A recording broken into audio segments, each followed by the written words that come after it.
Hey, what up YouTube? It's Jalen with Greenhouse Vending, back with another video once again. Today, I wanted to talk about a few things, but the main topic of this video is going to be how to get started in the vending business, the vending machine business, how to maneuver around problems that you might run into while doing this business, and how much you really need to have saved up in order to start. So, first thing I want to say, and this video is going to be pretty short, by the way. I want to get straight to the point, no fluff. First things first, when people ask, should I buy a machine first or should I find a location first? You want to find a location first. You want to do that because, say you buy a machine that's a 4-wide snack machine, right? You know, it's 39 inches wide, and you go to a location and they say, yeah, we'll take a snack machine, we want one. And you go and you take the machine there and you try to fit it in the doorway, and it doesn't fit because you didn't measure. So first step, find your location, do your measurements on the doorway that you're bringing the machine inside from, and the measurements from where the machine is going to go.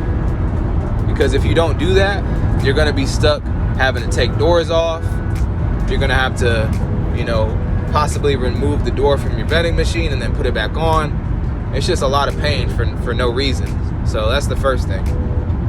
Then once you get the location, find a good quality machine or machines to put into that location.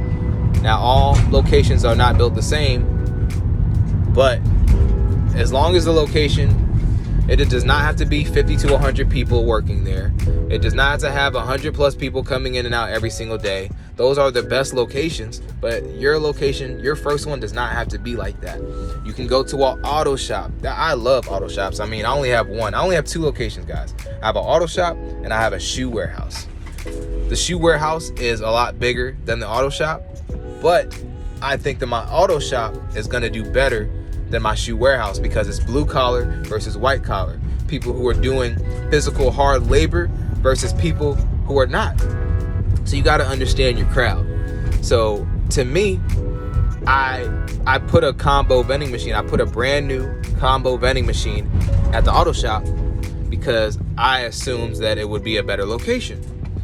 Now, I don't know if it will be just yet because my machine actually just got shipped. But we'll see. So yeah, now you found a good machine. Now, a few websites that I know that are good and reputable: ANMequipmentsales.com. This is for refurbished machines, by the way, guys, and new machines. So A&M Equipment Sales, they sell refurbished and new. evending.com. That's where I got my brand new Futura combo machine. I financed that. And then you also have vendingworld.com. Vendingworld.com. And that's where I got my refurbished machines from. I have a AP Crane 932. And I also have a Dixie Narco 501E. They're great. I ordered the machines from them. Took them a few weeks not even a few weeks, maybe like... Yeah, I would say it was about a week to get the machine shipped out to me. There were no damages when I got my shipment, and they have good customer support for the most part. It's hard to get in contact with them throughout the week, but if you leave a voicemail and stuff, they usually get back to you. Expenses. How much should you have saved up before you get into the vending business? In my opinion, because I'm the type of guy who I want to have the best of the best machines. I don't want to go into a location pitching them a $300, $400, $500 machine that I bought from Craigslist or OfferUp. Not to say you can't get your machines from those places. By all means, if that's what you want to do and that's the route you want to go for it. But just know that you are taking a lot more risk buying machines from these places when you can go to vending suppliers or distributors who are actually testing the machine, changing out the bill validators, the coin mechanisms. They're doing all these things so that way they know it's going to work for you. And that's why you're paying more money.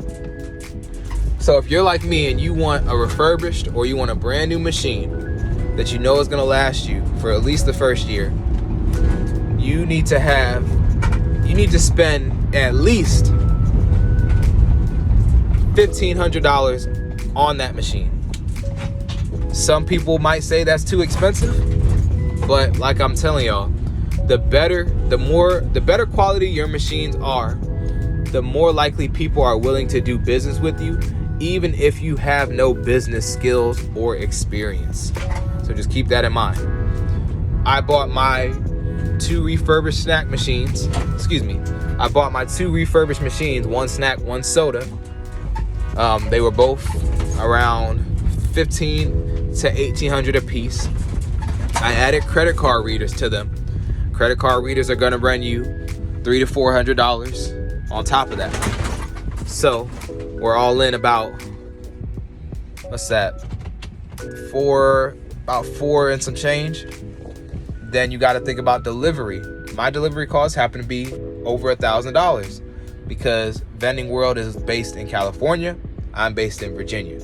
So depending on where you are in the States, your delivery fee might vary. It might be higher, it might be lower. But just add an extra $1,000 for delivery fee. So altogether, you're going to be in at about $5,500, $5,500 to $6,000. Now, if you want a brand new machine, it's going to run you at least $4,000 at the minimum. At the high end, $8,000, $9,000. My combo machine, my brand new one, was $6,000. I put $600 down, financed it, and I pay like $150 a month to maintain it, to keep it. So it depends on what route you want to go, but refurbished or new, please do not go used for your first location or for your first machines, because I promise you, it's going to be that time where you think everything's going to work out. You're going to pay $400 for a machine, and you're going to think in your head, oh yeah, this is going to pay itself back in 1 month, 2 months. And I promise you, as soon as you see everything's going smooth, a problem's going to occur, and you're not going to know how to fix it because they're not going to have parts for that machine anymore because they're too old. You're not going to be able to add credit card readers like your customers want, and then you're going to try to be getting a new machine. It's too much. Do yourself a favor. Get machines that you know are credit card compatible and that you know are going to last. And the last thing I want to say and touch up on before I end this video is, so what did we go over? We went over expenses. We went over finding the location, then the machines. Now, when you're pitching locations, I think this is a big thing. Now, if you don't have sales background or experience, it's okay. Me, personally, I have sales experience. I've done door-to-door knocking. I've done call center positions. So I have that experience, and you got to have tough skin to deal with rejections, people telling you no all day. So the biggest advice I can give to you guys who have no sales experience or very little is do not be afraid of rejection. When you're going out there, dress nice, or cater to your crowd. I'm gonna go back to that. I do HVAC for a living. So when I get off of work and I want to go to some locations, or I want to go to some stores and I want to try to get my machines in there, I will leave my uniform on if I know I'm going to auto shops, tire shops, people who are hard labor workers, because I'm already, it almost looks like I fit in already, if that makes sense. If you're going to go to office buildings, people who are doing sit-down jobs, call centers, things of that nature, dress up nice, because you want to match the employees in that establishment. I know it might sound crazy, but I promise you it works. Dress to impress, no matter what field you're doing. With that being said, when you go in there, you need to have business cards, for one. 2, if you haven't done so already, you need to start your LLC. People are going to tell you all day, yeah, you don't need an LLC to get started, and you don't. But guess what? If something goes down, say someone's shaking your machine and it falls on them and they get crushed, and now someone's suing you for everything that you've got, that LLC is going to protect your personal assets. They can sue your business assets all day, but they can't touch your personal assets. So please separate the two. Create a business account so that when you have these machines, have the money going into your business account, so that way when you're doing taxes at the end of the year, you can separate the two and it's easier for you to manage. Last thing you want is money coming into your personal account getting jumbled up. Now you're using that money to pay your bills, or you're using that money to do this and that, and now you don't know how much to pay yourself at the end of the year. Now, going back to the original, what I was saying about the script when you're pitching locations, go in there confident. Go in there with business cards. You don't need a whole binder with pictures and outlays and menus. That's nice to have, and I've seen people do that, and it works. But you don't need that. All you need is business cards and a good pitch. Where do you get your business cards from? Vistaprint.com. They give you like 100 for like $30, starting at like $30. You can get different, whatever you want to do. So go and say you go into an auto shop, right? Go into the auto shop with your business card, preferably 2, and go in there and say, hey, my name is Jalen, or whatever your business is. With my pitch, I go in there and I say, hey, how you doing?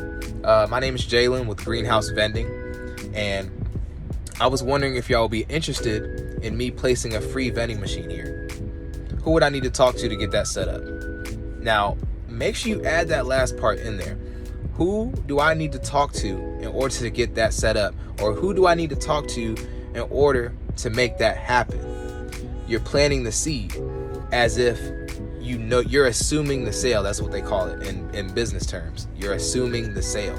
Assume that you're going to get that yes. It's going to go a long way. You say, yeah, who do I need to talk to? And they'll say, oh, yeah, I can go get my owner, or I can go get my boss. Wait for the boss to come out.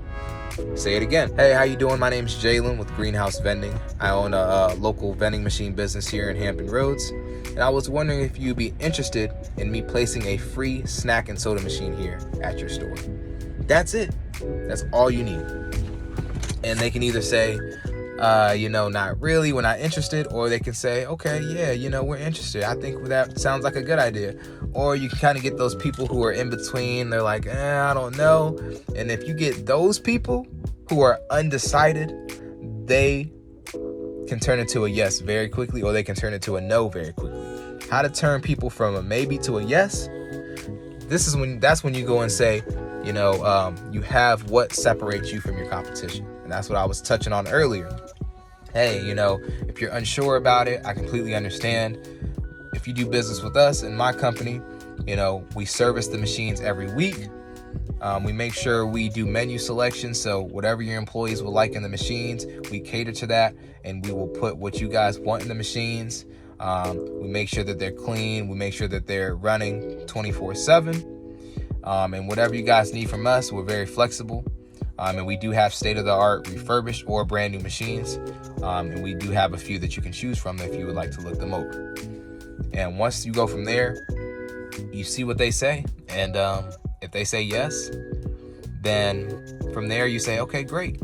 And then that's when you go in, whatever website you're getting your machines from, you have that pulled up. Or, if you have pictures of those, show them the pictures. You say, okay, yeah, we have, a Crane, or we have a Dixie Narco, whatever it is. And they say, okay, yeah, let's go with those. All you have to do is say, okay, great. I can have those in here in the next couple of weeks. Just give me about 2 to 3 weeks. I can order that from my distributor. Make it seem like you've been in business a long time. Make it seem like you work with these people on a constant basis so that they feel more trust towards you. You say, just give me a couple weeks. I'll have those in there for you. We don't have to do any contracts or anything. That way, if you feel like our service is not up to par, you can ask me to remove my machines. Or if I feel like it's not adequate for our business and my employees, then we can remove the machines as well. And they say, okay. And now you just secured your first location. So I just wanted to give you guys that. If you have any other questions, feel free to drop it down in the comments. I would love to answer any questions you guys have, or if you guys have any tips for me. Like I said, I'm just starting out, but I just wanted to give you guys the sauce on how I got my first locations. I actually got my auto shop by walking into it. Actually, no, I called. That's funny. I called. I got both of my locations from cold calling, which is funny. I called the auto shop and I said, hey, are you guys interested in me placing free vending machines there? And the guy was like, yeah, that sounds amazing. It was literally that easy. So there is a lot of money out here to be made, you guys. You just got to go and get it. Because while you're sitting at home wondering how you're going to make your next dollar, there's people like me out here that are going to these businesses and they're approaching them, in the correct way, of course. And they're securing them. You can get in these locations too. You just have to be confident. You got to walk in there like you own the place. Because if you don't, then they're going to look at you like you're crazy. So I just wanted to leave that with y'all. Take the information as you wish. If you would like to ask me any questions on, expenses or what you should do next, please let me know. It's Jalen with Greenhouse Vending, and y'all have a great day. Peace.